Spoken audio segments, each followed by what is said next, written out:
I sat frozen in the mahogany-paneled conference room as my cousin Tyler jabbed his finger at me, his voice echoing off the walls. "She's nothing but a common thief, granddad's missing watch, the family heirloom ring cash from his study. All disappeared after her visits." The other relatives nodded, their faces twisted with disgust. Aunt Patricia clutched her pearls dramatically. "We should call the police right now." But then Mr. Jameson grandfather's longtime attorney smiled mysteriously and reached for a remote control I hadn't noticed before.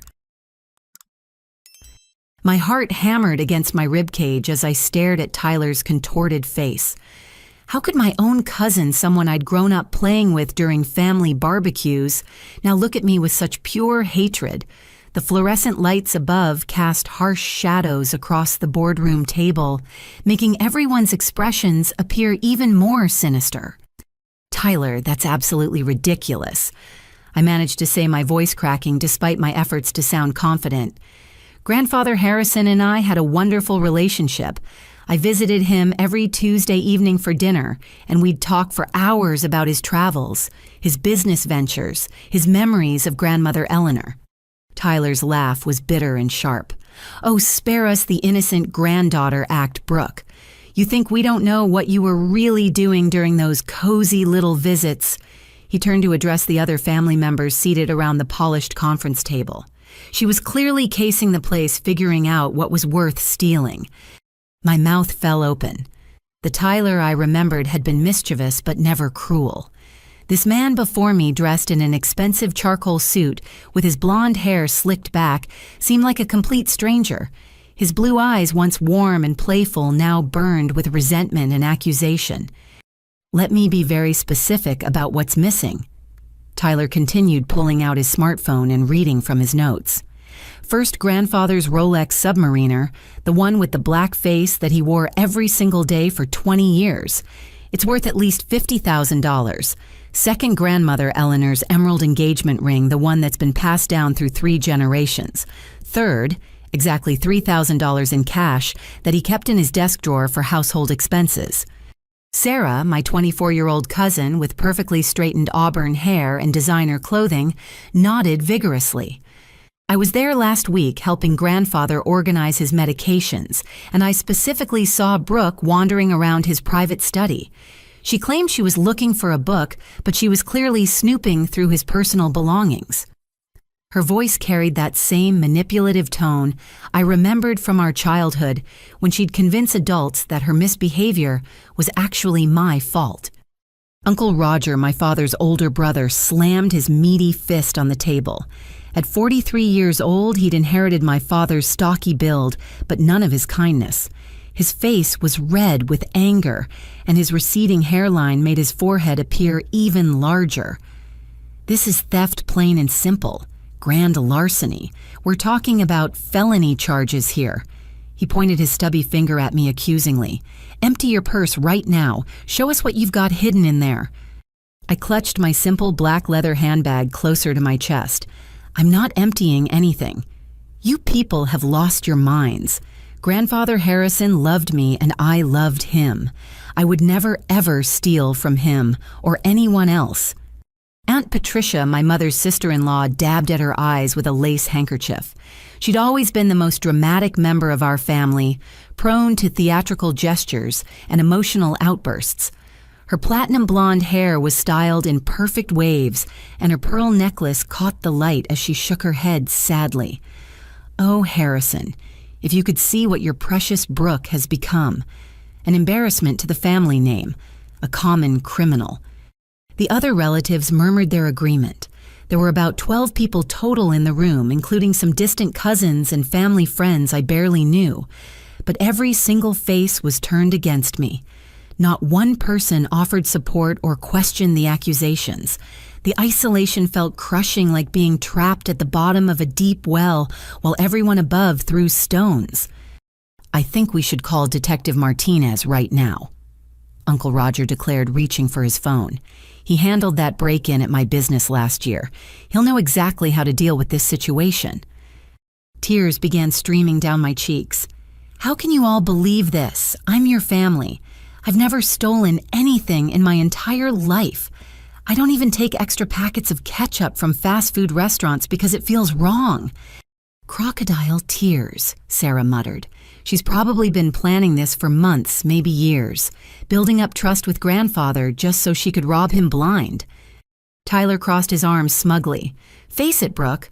We all know you've been struggling financially since you graduated college. That art degree isn't exactly paying the bills, is it? You're still living in that tiny studio apartment driving that beat-up Honda Civic. You saw an opportunity to solve your money problems, and you took it. The cruelty in his words stung because there was a grain of truth to them. I had been struggling to make ends meet as a freelance graphic designer. My apartment was indeed tiny, and my car was 12 years old with a dent in the passenger door. But the idea that I would steal from my beloved grandfather was so absurd, so hurtful, that I could barely breathe. Mr. Jameson, who had been sitting quietly at the head of the table this entire time, finally spoke. He was a distinguished man in his early 60s, with silver hair and wire-rimmed glasses. His navy blue suit was impeccably tailored, and he'd been grandfather's attorney for over 30 years. Before we involve law enforcement, he said calmly, his voice cutting through the chaos, perhaps we should hear the will first. Harrison left very specific instructions about how today should proceed.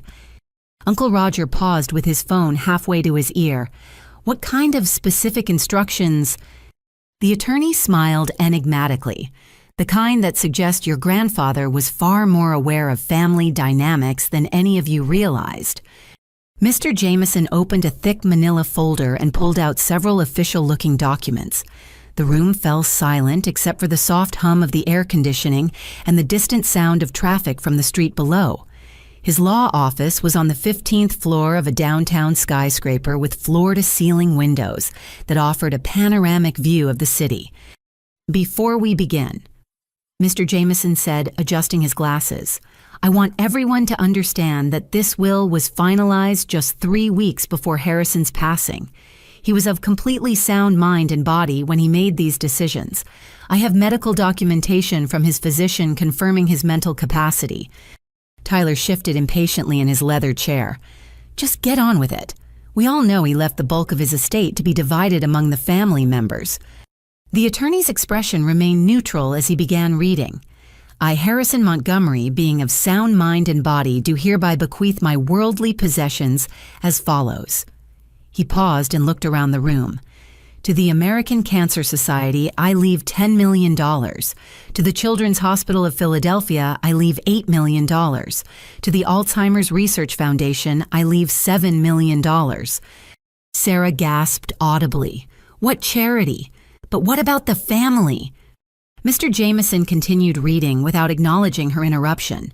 To the local food bank network, I leave $5 million. To the Veterans Assistance Program, I leave $4 million. To the Animal Rescue Coalition, I leave $3 million. Uncle Roger's face had turned from red to purple. This is impossible. He promised me years ago that I'd inherit enough to expand my construction business.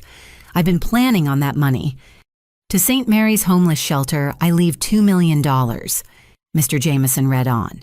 To the Public Library Foundation, I leave $1 million. Aunt Patricia was fanning herself with her handkerchief. $40 million to strangers. What about his own flesh and blood? The attorney finally reached the family bequests.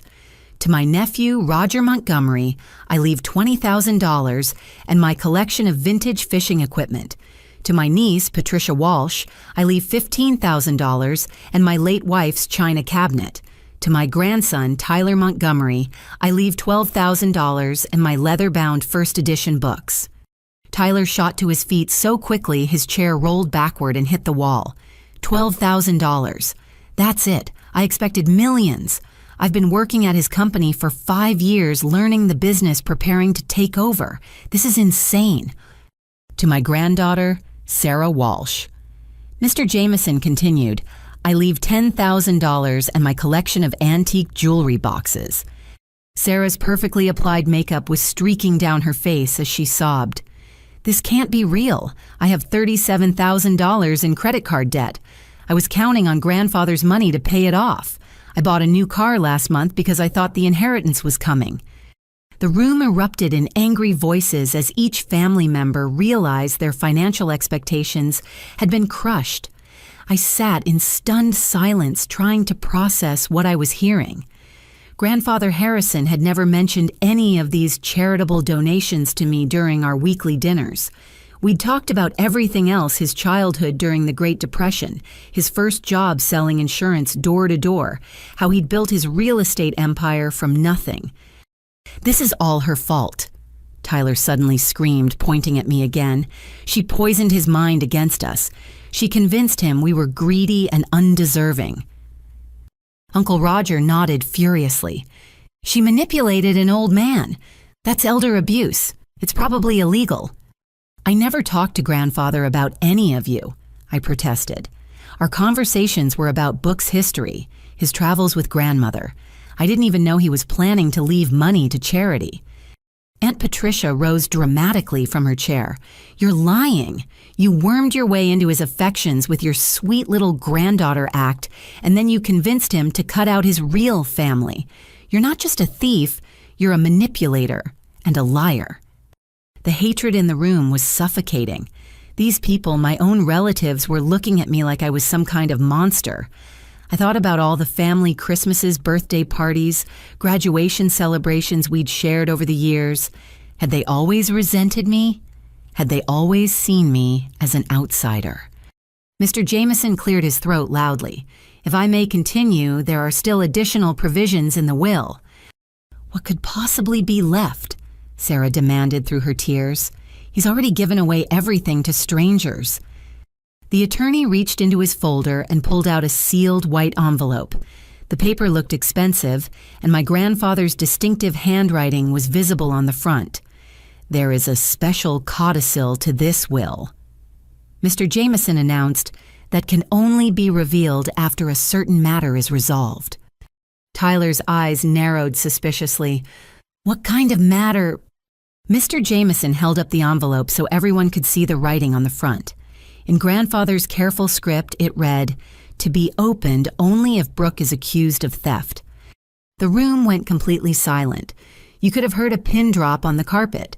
Every eye in the room stared at that envelope, and I felt my stomach twist into knots. How could Grandfather have predicted this exact scenario? How could he have known that I would be accused of stealing from him? "Open it," Uncle Roger demanded. "Open it right now." Mr. Jameson carefully broke the wax seal on the envelope and unfolded a handwritten letter. His eyes scanned the contents first, and I watched his eyebrows raise slightly. Whatever Grandfather had written, it was clearly significant. "This letter is dated just 2 weeks before Harrison's death," the attorney began. It reads as follows: "My dear family, if you are hearing this letter, it means you have accused my beloved granddaughter Brooke of theft. I am not surprised. In fact, I have been expecting this day for quite some time." Tyler made a scoffing sound. "More manipulation from beyond the grave." Mr. Jameson continued reading. "You see, I have known for several years that various family members have been stealing from me. Yes, stealing. The very crime you now accuse Brooke of committing. I have kept detailed records of every incident, every missing item, every forged check, every lie told to cover up these thefts." The color drained from Uncle Roger's face. Sarah stopped crying and sat perfectly still. Aunt Patricia's mouth opened and closed like a fish gasping for air. "Tyler." Mr. Jameson read, "I know about the 8 checks you forged from my personal account over the past 8 months, amounts ranging from $500 to $1,500 each. I have copies of the bank records showing your signature practice sessions and the dates when you accessed my checkbook."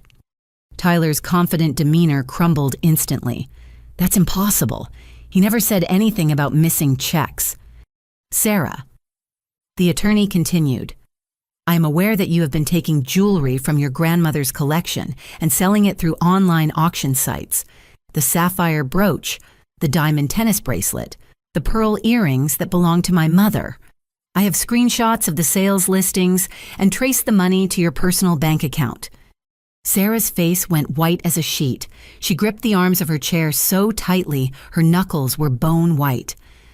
"I don't know what he's talking about," she whispered, but her voice lacked any conviction. "Roger," Mr. Jameson read on, "you have been embezzling money from our joint business investments for the past 2 years, transferring funds to your personal construction company, creating false invoices for work, never performed skimming money from property sale profits. The total amount exceeds $43,000. Uncle Roger jumped to his feet. "This is slander lies from a senile old man." The attorney held up his hand for silence and continued. "Patricia, you have been systematically stealing artwork from my home and replacing original pieces with inexpensive reproductions. The Monet watercolor from my study, the Civil War era, landscape from the dining room, the antique still life from the guest bedroom. I have documentation proving the originals were sold to private collectors in New York."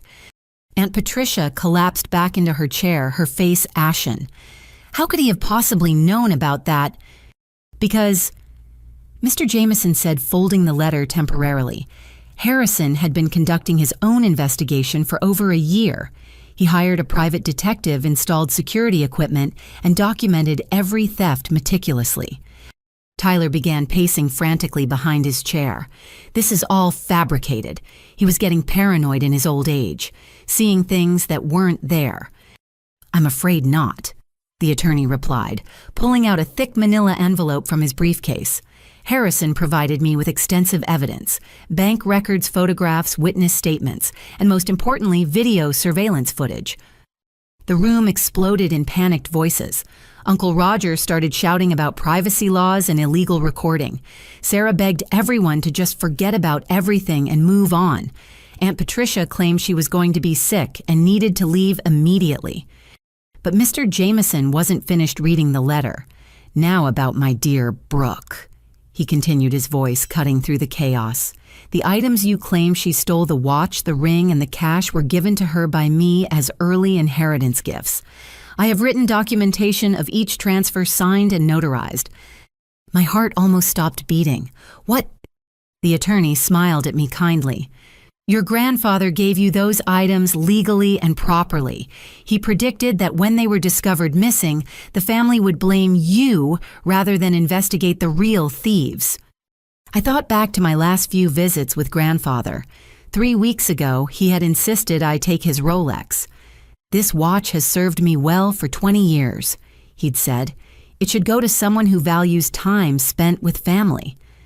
The emerald ring had been pressed into my hands just 2 weeks before his death. "Your grandmother would want you to have this," he'd whispered. "You have her gentle spirit."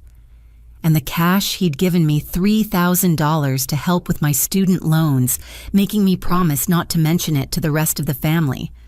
Furthermore, Mr. Jameson read, "I have been testing each family member's character and integrity over the past several years. I deliberately left valuables in accessible places, created opportunities for theft, and observed how each person responded. Brooke is the only family member who never took anything without permission, never asked me for money, and visited me solely out of love, rather than expectation of inheritance." Tyler's face was now bright red with rage and embarrassment. "So what if we took a few things? He had millions of dollars. He wouldn't have missed any of it." "That attitude," Mr. Jameson said, looking directly at Tyler, "is exactly what your grandfather was talking about. He knew that you all viewed him as a bank account rather than a human being." Uncle Roger suddenly lunged toward the attorney's briefcase. "I want to see this supposed evidence. This is all a setup, some kind of elaborate hoax." But Mr. Jameson was prepared for this reaction. He calmly pulled out a tablet computer and several external hard drives. "Harrison anticipated that you would demand proof. He left very specific instructions for me to show you exactly what kind of evidence he collected." Sarah was crying again, but these tears seemed different than before. These looked like tears of genuine panic rather than disappointment. "Please don't show anyone. I'll pay everything back. I'll do anything to make this right." "The time for making things right," the attorney said solemnly, "was before you decided to steal from a man who trusted and loved you. He powered on the tablet and connected one of the external drives. Harrison installed hidden cameras throughout his mansion specifically to catch the thefts in progress. He wanted irrefutable proof of each family member's actions. The blood drained from every face in the room except mine. I realized that grandfather hadn't just been a kind, trusting old man. He'd been a brilliant businessman who understood human nature better than any of us had imagined. Your grandfather, Mr. Jameson announced, expected this exact conversation to take place. He said, and I quote, "When they accuse Brooke of theft, you will show them the cameras. Let them see who the real thieves are." Mr. Jameson stood up and wheeled a large flat-screen monitor from the corner of the conference room to where everyone could see it clearly. The screen was at least 50 inches mounted on a professional-grade rolling cart. He connected the tablet to the display and dimmed the overhead lights slightly. "Before we begin," he said, his voice taking on a more serious tone, "I want everyone to understand that this footage was recorded legally in Harrison's private residence. He had every right to install security cameras in his own home." Tyler was sweating profusely now, loosening his silk tie. "This is entrapment. It's illegal to record people without their consent." "Actually," Mr. Jameson replied calmly, "Pennsylvania law allows homeowners to record activities on their own property without notification. Harrison was well within his legal rights." The first video file loaded on the screen. The timestamp showed it was recorded at 11:47 at night just 2 months ago.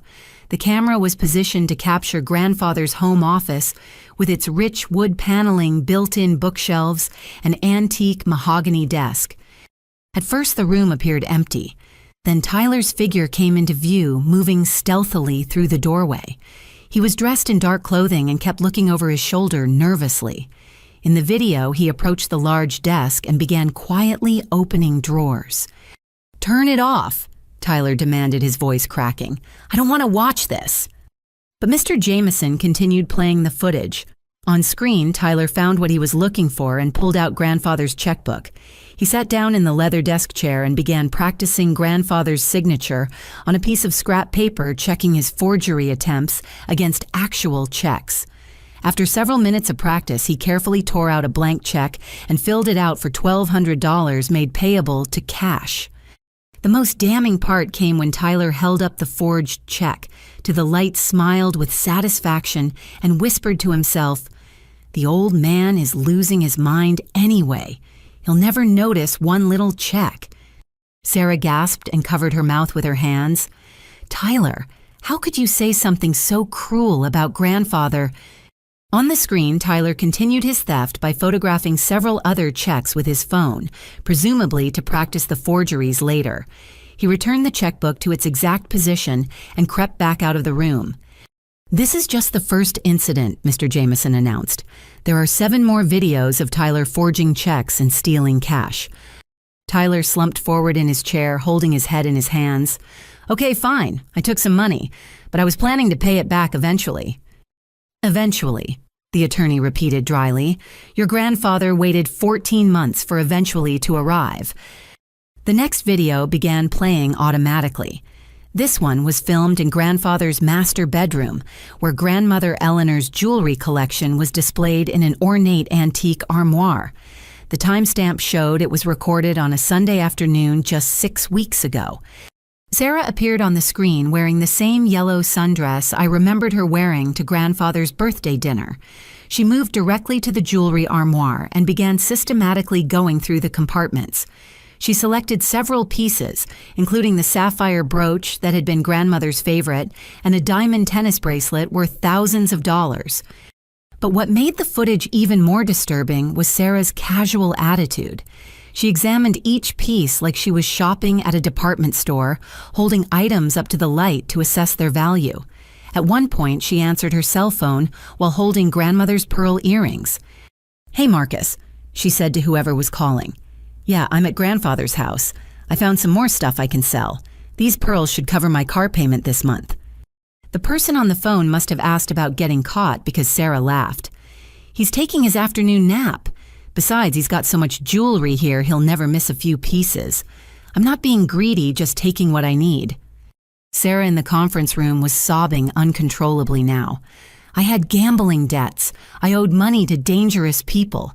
I was desperate." Desperation. Mr. Jameson observed, doesn't justify theft from a family member who would have helped you if you'd simply asked. The third video was the most shocking yet. It showed Uncle Roger in Grandfather's home office, but during daylight hours. He wasn't trying to hide his activities at all. Instead, he was sitting openly at the desk using Grandfather's computer and printer. On screen, Uncle Roger was printing out false invoices from his construction company. The invoices were for work allegedly performed on Grandfather's various rental properties, but the dates and descriptions were completely fabricated. He then used Grandfather's business account checkbook to write checks paying these fake invoices. The audio quality was excellent, and we could hear Uncle Roger talking to himself as he worked. $2,300 for roof repairs that never happened, he muttered while writing one check. $1,500 for plumbing work I never did. The old fool trusts me completely. At one point in the video, Grandfather himself walked into the office. Uncle Roger quickly minimized the computer screen and pretended to be reading a magazine. "Roger, what brings you by today?" Grandfather asked warmly. "Just wanted to spend some time with my favorite brother-in-law," Uncle Roger replied with a convincing smile. "Maybe look over those property reports you mentioned." "Of course," Grandfather said. "I'll be in the garden if you need anything." As soon as Grandfather left the room, Uncle Roger returned to his forgery operation, actually chuckling to himself about how easy it was to deceive a trusting old man. Uncle Roger was staring at the screen in horror. "How long was he recording me?" "Every visit for the past 18 months, Mr. Jameson answered. "Harrison documented over $43,000 in fraudulent charges from your company." The final video featured Aunt Patricia, and it was perhaps the most elaborate theft of all. The camera captured her in the formal dining room, carefully removing a beautiful landscape painting from the wall. But instead of simply stealing it, she hung a reproduction in its place. The video showed her comparing the original and the fake side by side, making sure the replacement was positioned correctly. She even adjusted the frame slightly to match the dust pattern on the wall. It was clearly not her first time performing this switch. "The reproduction cost me $800, she said to someone off camera, presumably an accomplice. "But the original will sell for at least $25,000. Grandfather will never know the difference." What made this theft particularly heartless was that the painting had obvious sentimental value. The camera captured Aunt Patricia, reading the inscription on the back of the frame, "To my beloved Harrison, our first home together. Happy anniversary, my darling. Love always, Eleanor." She read the touching message from my deceased grandmother and then casually tossed the frame into a large bag, showing no emotion whatsoever about destroying a precious memory. Aunt Patricia was hyperventilating now, fanning herself desperately with her handkerchief. "I needed the money for my daughter's college tuition. I was trying to provide for my family's future." "By stealing from another family member's past," Mr. Jameson said quietly, "you took irreplaceable memories that belonged to Harrison and Eleanor." The room was completely silent except for the sound of Sarah's continued sobbing and Uncle Roger's heavy breathing. Everyone stared at the blank screen, processing what they had just witnessed. Tyler finally broke the silence. "How many people has he shown these videos to?" Mr. Jameson smiled grimly. "So far, just this room, but that's about to change." He reached for the tablet again and loaded one final video file. Harrison recorded this message specifically for today's meeting. He wanted to address each of you directly. The screen filled with an image of my beloved grandfather sitting in his favorite leather armchair in his study. He looked frail but alert, wearing the navy blue cardigan I'd given him for his last birthday. His white hair was neatly combed and his kind brown eyes looked directly into the camera. "Hello, my family," Grandfather's voice said from the speakers. "If you're watching this recording, it means you have accused my dear Brooke of theft. Now you know who the real thieves are." Even though he was speaking from beyond the grave, Grandfather's presence filled the room with authority and disappointment. Every family member shifted uncomfortably in their seats. "I am not angry with you," he continued. "I am deeply, profoundly sad. Sad that you chose greed over love, dishonesty over family loyalty, and theft over simply asking for help." Grandfather's image on the screen looked tired but determined. He adjusted his glasses and leaned forward slightly in his chair, creating an intimate feeling despite the recorded nature of his message. "Tyler," he said, looking directly into the camera, "you are my grandson, and I remember teaching you to ride a bicycle in my driveway when you were 7 years old. You fell down 6 times, but you kept getting back up. I was so proud of your persistence. What happened to that honest, determined little boy?" Tyler couldn't meet the screen. He stared down at his hands, his shoulders shaking slightly. "The money you stole from me," Grandfather continued, "totaled nearly $11,000 over 8 months. If you had simply told me you were having financial difficulties, I would have gladly given you twice that amount. Instead, you chose to betray my trust and forge my signature. You reduced our relationship to a criminal transaction." The camera angle shifted slightly as Grandfather reached for a glass of water on the side table. His hands trembled with age, but his voice remained strong and clear. "Sarah, my dear granddaughter, you have your grandmother's beautiful smile and her artistic talents. I still have the clay sculpture you made for me in elementary school sitting on my bookshelf. You painted it blue because you said it matched my eyes." Sarah's sobs intensified, and she covered her face with both hands. "But you chose to steal your grandmother's jewelry," Grandfather said sadly. "Pieces that held decades of memories, anniversaries, special occasions, moments of love between Eleanor and me. You sold these treasures to strangers for gambling money. Do you understand that those items were irreplaceable?" The video continued as Grandfather addressed Uncle Roger directly. "Roger, you married my daughter Helen, and I welcomed you into our family with open arms.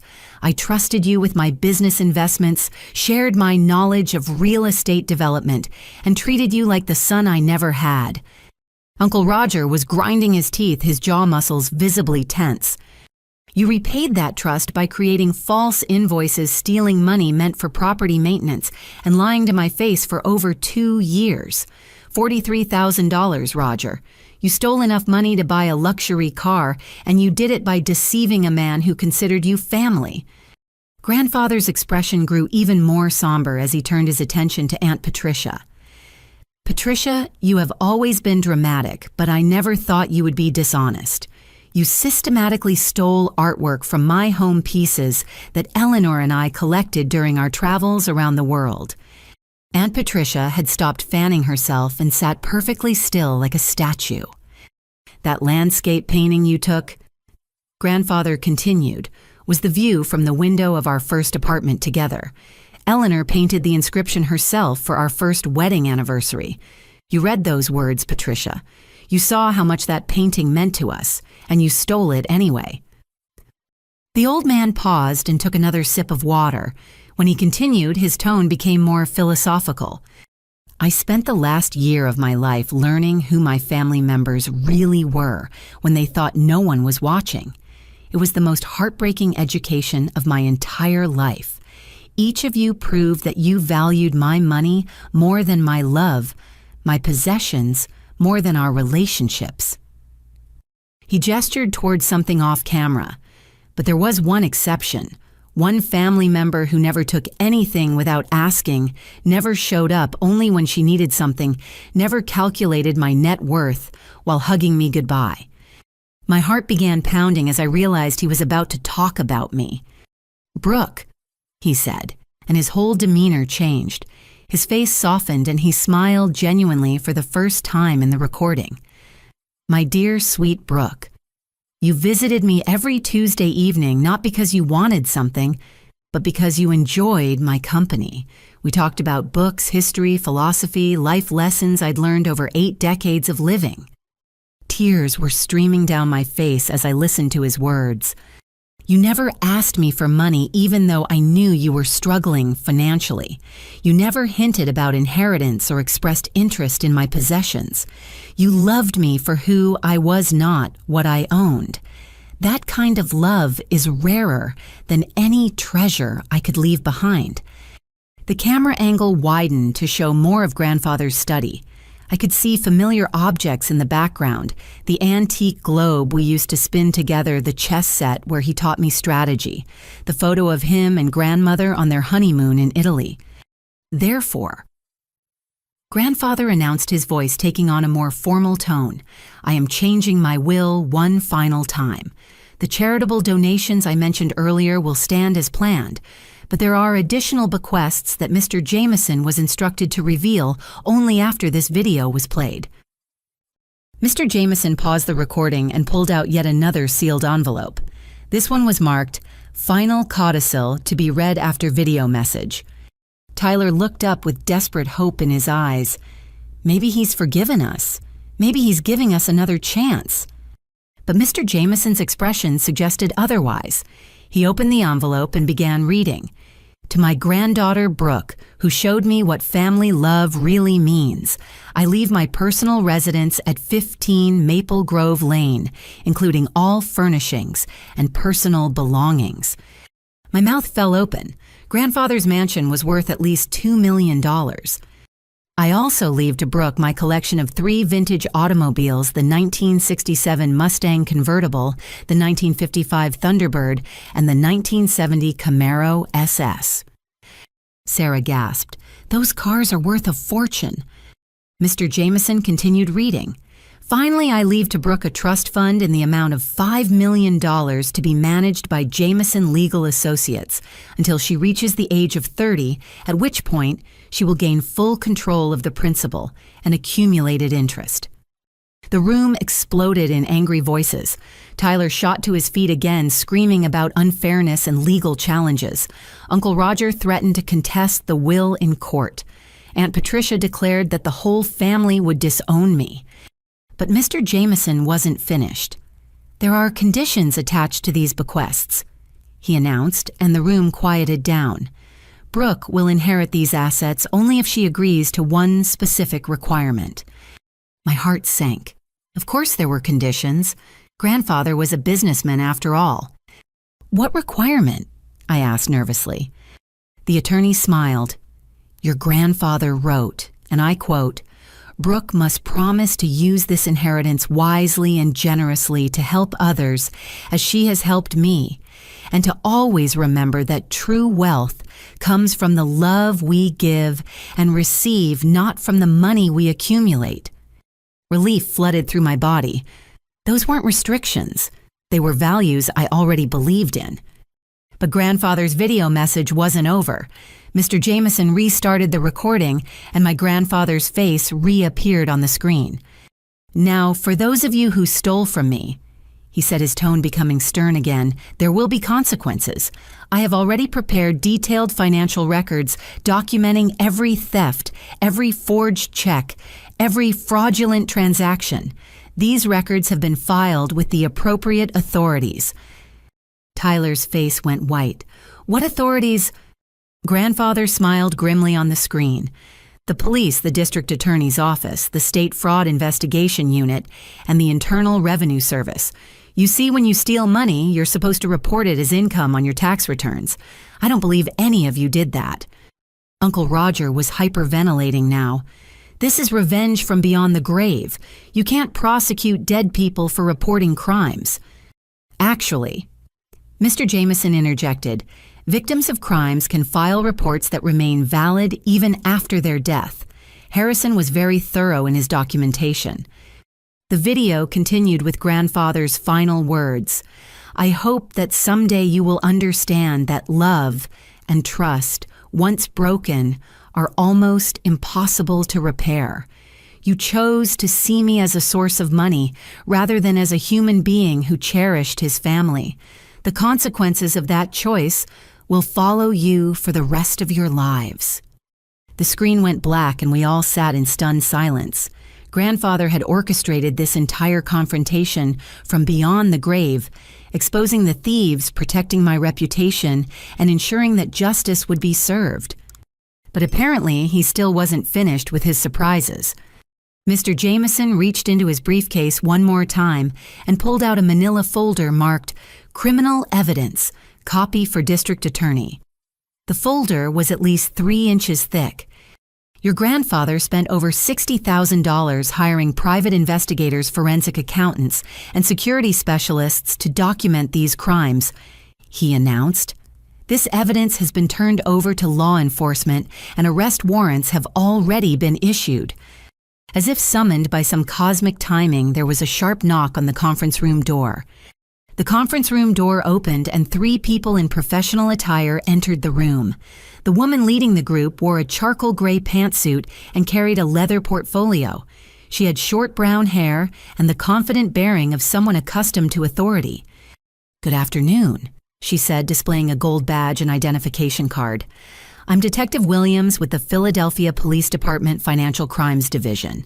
We're looking for Tyler Montgomery, Sarah Walsh, Roger Montgomery, and Patricia Walsh." The silence in the room was deafening. You could hear the distant sound of traffic from the street 15 floors below, but inside the conference room, nobody seemed to be breathing.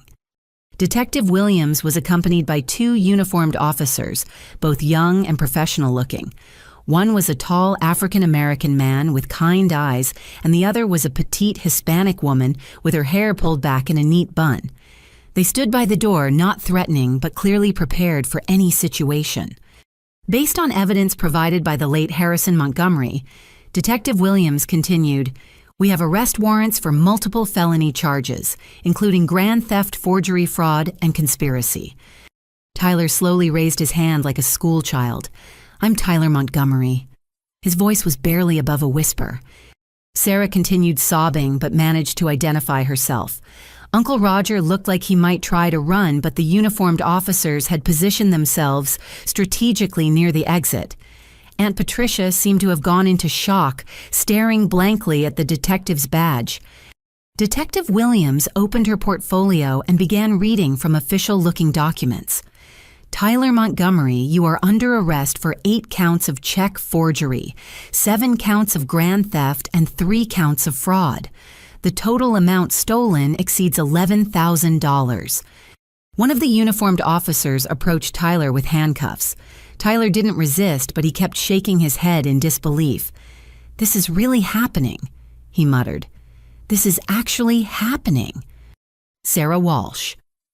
The detective continued, "You are under arrest for 12 counts of grand theft, 4 counts of receiving stolen property, and 2 counts of tax evasion. The total value of stolen items exceeds $18,000. Sarah collapsed into her chair, hyperventilating. "I need a lawyer. I can't breathe. Someone call my mother." Roger Montgomery. Detective Williams read, "You are under arrest for 23 counts of fraud, 11 counts of forgery, and multiple counts of embezzlement. The total amount stolen exceeds $43,000. Uncle Roger finally exploded. "This is entrapment. Harrison set us up. He deliberately left things lying around, tempting us to take them. No jury will convict us." The detective looked at him calmly. "Sir, leaving your own possessions in your own home is not entrapment. Stealing those possessions, regardless of their accessibility, is a crime." As the arrests continued, I found myself thinking about each family member differently than I had just hours earlier. Tyler, who I'd once looked up to as my successful older cousin, was actually a desperate man who'd been forging checks to maintain his expensive lifestyle. Sarah, who always seemed so put together and confident, had been stealing family heirlooms to feed a gambling addiction. Uncle Roger, who'd always presented himself as a successful businessman, had been running a failing company and stealing from his own family to cover his losses. And Aunt Patricia, who prided herself on being cultured and sophisticated, had been systematically looting grandfather's art collection. Patricia Walsh. Detective Williams announced, "You are under arrest for 9 counts of grand theft, 4 counts of trafficking in stolen goods, and multiple counts of tax evasion. The total value of stolen artwork exceeds $72,000. Aunt Patricia finally snapped back to reality when she heard the dollar amount. $72,000. That's impossible. I only took a few small pieces. Ma'am, the detective replied. Stolen artwork was recovered from galleries in New York, Boston, and Washington, D.C. Your grandfather's private investigators traced every sale. As each family member was read their rights and processed, I sat in my chair feeling overwhelmed by the magnitude of what was happening. Part of me felt vindicated that the truth was finally coming out, but another part felt genuinely sad for these people who had destroyed their own lives through greed and dishonesty. Detective Williams approached me after the arrests were completed. Ms. Brooke Montgomery? Yes, that's me. I need to inform you that as the primary beneficiary of Harrison Montgomery's estate, you'll be required to testify in the criminal proceedings against these defendants. Are you prepared for that responsibility? I thought about grandfather's message about standing up for truth and justice. Yes, I'm prepared to testify. The detective nodded approvingly. Your grandfather also left instructions that you should be given a choice about the prosecution of these cases. He wrote a letter specifically about that decision.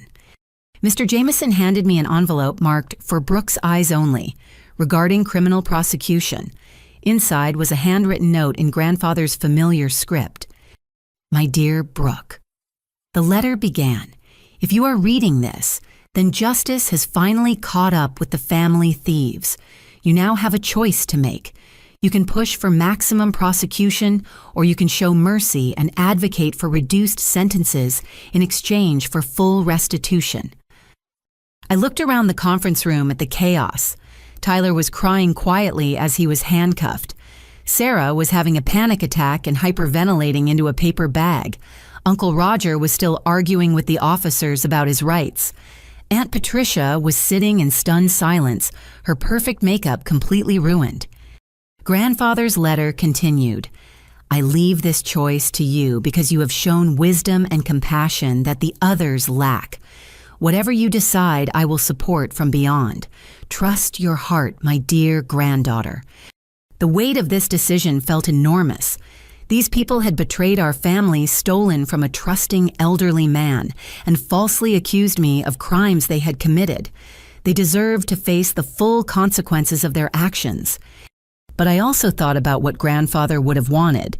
He was hurt by their betrayal, but he wasn't a vindictive man. He believed in redemption, in second chances, in the possibility that people could learn from their mistakes and become better. I stood up and addressed Detective Williams. I'd like to make a statement about the prosecution of these cases. The room went quiet. Even Tyler stopped crying and looked at me with desperate hope. I want full restitution for everything that was stolen, I announced. Every penny, every item, every forgery.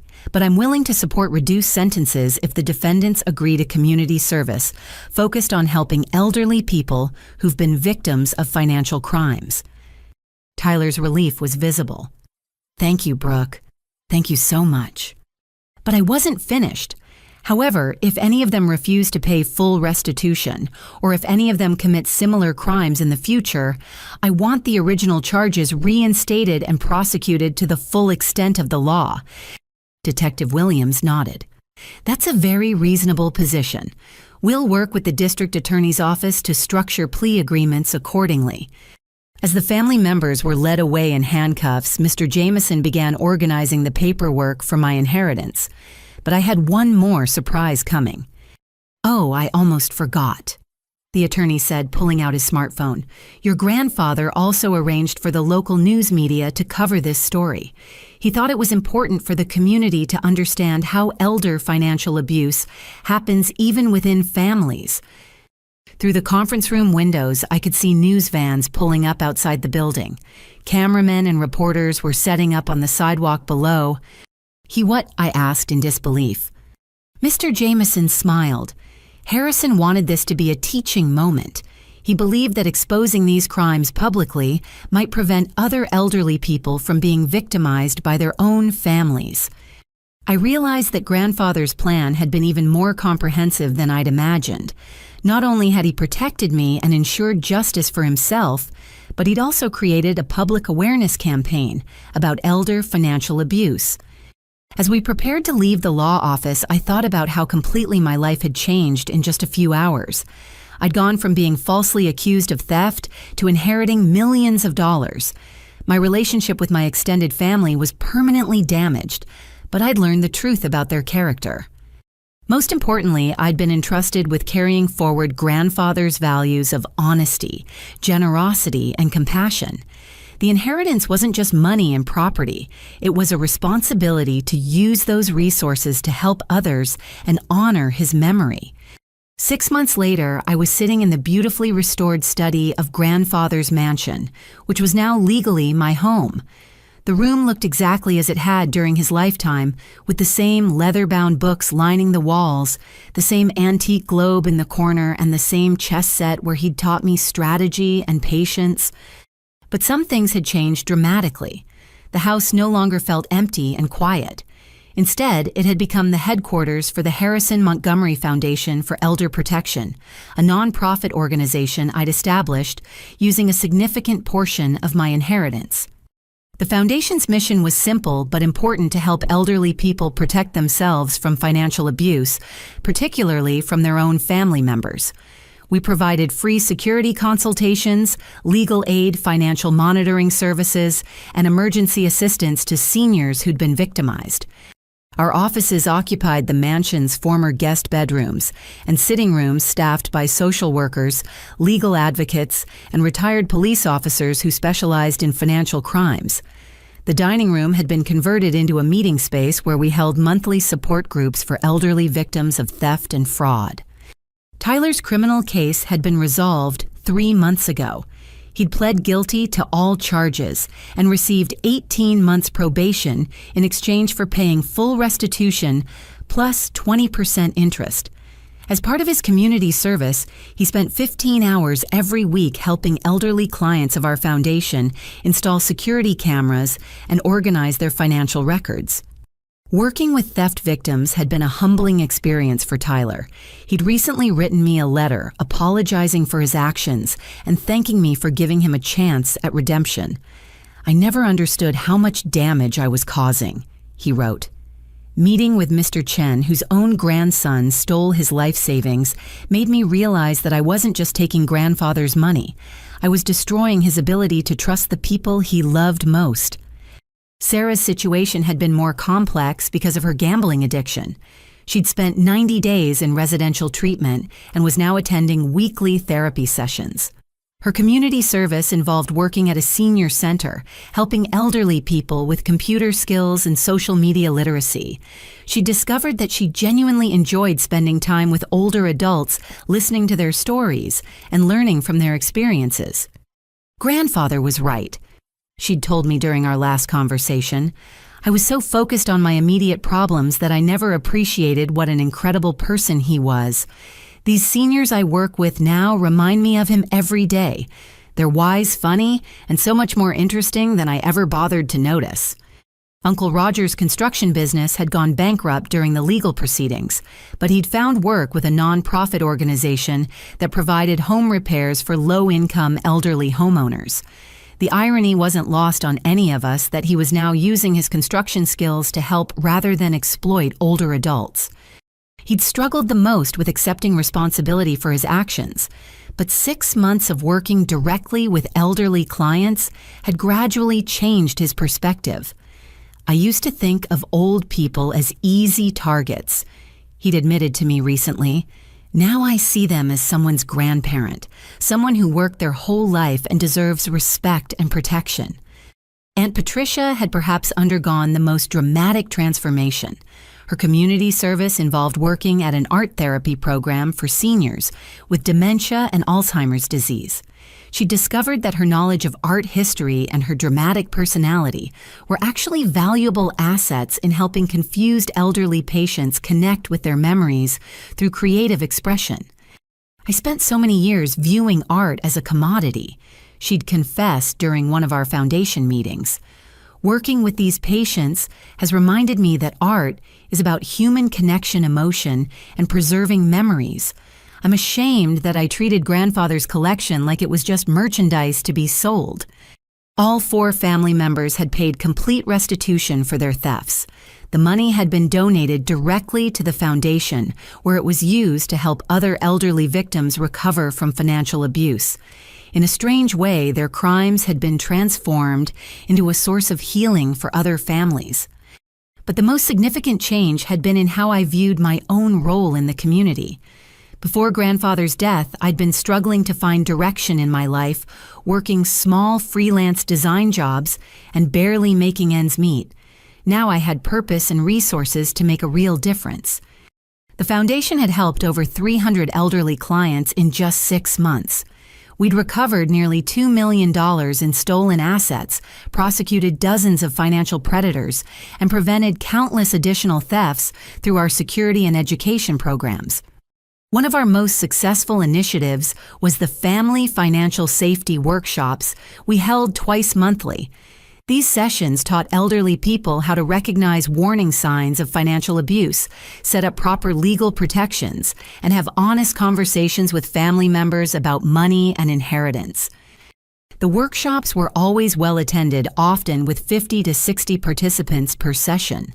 Many attendees brought their adult children, creating opportunities for families to discuss financial matters openly rather than leaving everything shrouded in secrecy and speculation.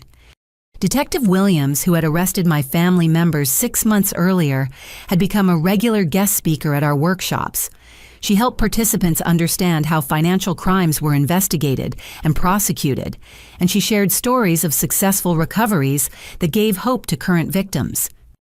The Harrison Montgomery case was unique, she told workshop participants, because the victim had the foresight and resources to gather evidence before confronting the perpetrators. Most elderly victims don't have those advantages, which is why organizations like this foundation are so crucial. The local media had continued following our story, and the foundation had received extensive positive coverage. Several other cities had contacted us about replicating our model in their communities. I'd been invited to speak at conferences about elder abuse, prevention, sharing grandfather's story as an example of how victims could take control of their situations. But perhaps the most meaningful aspect of my work was the personal relationships I developed with the elderly clients we served. Each person had a unique story, a lifetime of experiences and wisdom that had been nearly destroyed by family betrayal. Mrs. Henderson, an 83-year-old retired teacher, had been swindled out of $40,000 by her own daughter. Through the foundation's legal aid program, we'd helped her recover most of the money and establish better financial safeguards.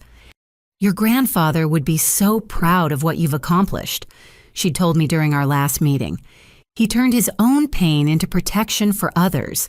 That's the definition of wisdom." Mr. Rodriguez, a 79-year-old veteran, had lost his entire pension to a fraudulent investment scheme promoted by his nephew. Our foundation helped him file criminal charges and connected him with federal agencies that eventually recovered his lost retirement funds. "I was ashamed to tell anyone what happened," he'd confided. "I felt stupid for trusting family, but working with your organization showed me that trust isn't stupid. Betraying trust is what's shameful." These conversations reminded me daily of why the foundation's work was so important. Every elderly person we helped represented someone's parent, grandparent, or beloved family member. They deserve protection, respect, and dignity, not exploitation by people who should have loved them most. The foundation had also given me a new understanding of grandfather's final gift to me. The inheritance wasn't just money and property, it was the opportunity to carry forward his values and make a positive impact on the world. He'd known that I would use the resources wisely, not for personal luxury, but for helping others. As I sat in his study on this quiet Tuesday evening, exactly the time when I used to visit him for our weekly dinners, I could almost feel his presence in the room. The chess set was positioned exactly as we'd left it during our last game, together with his white pieces in a winning position as usual. On my desk was a framed photograph from his 82nd birthday party, showing our entire family gathered around him as he blew out the candles on his cake. In the photo, Tyler is smiling broadly, Sarah is laughing at something Uncle Roger said, and Aunt Patricia is adjusting her hair for the camera. Everyone looks happy, loving, and genuine. I often wondered if Grandfather had already suspected their thefts when that photo was taken, or if the betrayals had come later. Either way, he'd chosen to handle the situation with wisdom rather than vindictiveness, creating consequences that led to growth and redemption rather than just punishment. The Foundation's success had taught me that Grandfather's approach had been correct. People could change when given the right incentives and opportunities.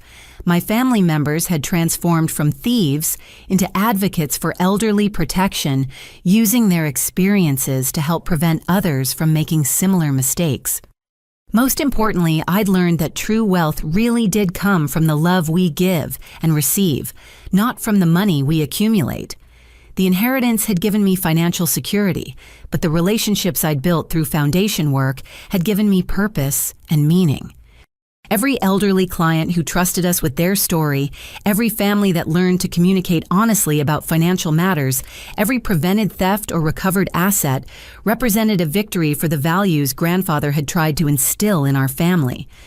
As I prepared to leave the study and head home to my apartment, I noticed that someone had left a small envelope on the chessboard. Inside was a handwritten note from Tyler. Dear Brooke, it read, "Today marks 6 months since my arrest. I wanted you to know that working with elder abuse victims has completely changed my perspective on what happened with Grandfather. I understand now that I wasn't just taking his money. I was stealing his peace of mind and his ability to trust his family. I'm grateful that you chose mercy over vengeance and gave me the chance to try to make amends. I'll spend the rest of my life working to earn back the Montgomery family name. Thank you for showing me what real character looks like." The note was signed simply, "Your cousin Tyler." I smiled as I read his words, thinking about how proud Grandfather would be to see Tyler taking responsibility and working to help others. The Foundation had given all of us a chance at redemption, a way to transform our family story from one of betrayal into one of healing and service. As I walked through the mansion one final time before leaving, I stopped in the dining room where our family used to gather for holiday meals. The room now hosted our support groups where elderly abuse victims found comfort and strength in sharing their experiences with others who understood their pain. The transformation was symbolic of everything Grandfather had accomplished through his careful planning. He'd taken a house that had become associated with theft and betrayal and turned it into a place of healing and protection. He'd taken family members who had chosen greed over love and given them a path back to honor and service. Most importantly, he'd ensured that his legacy would be measured not by the wealth he'd accumulated, but by the number of elderly people who were safer because of the foundation he'd made possible through his inheritance to me. Before I tell you about what happened next, I want to ask you something. Have you ever had to choose between justice and mercy when someone hurt you deeply? How did you decide what was the right thing to do? I'd love to hear your thoughts in the comments below. If this story touched your heart or made you think about your own family relationships, please give it a thumbs up and subscribe to hear more stories about standing up for what's right. And if you know someone who might benefit from hearing about elder financial abuse prevention, please share this video with them. Thank you for listening to Grandfather's story and mine. I hope it reminds you that our greatest inheritance isn't money or possessions, but the values we choose to live by and pass on to others.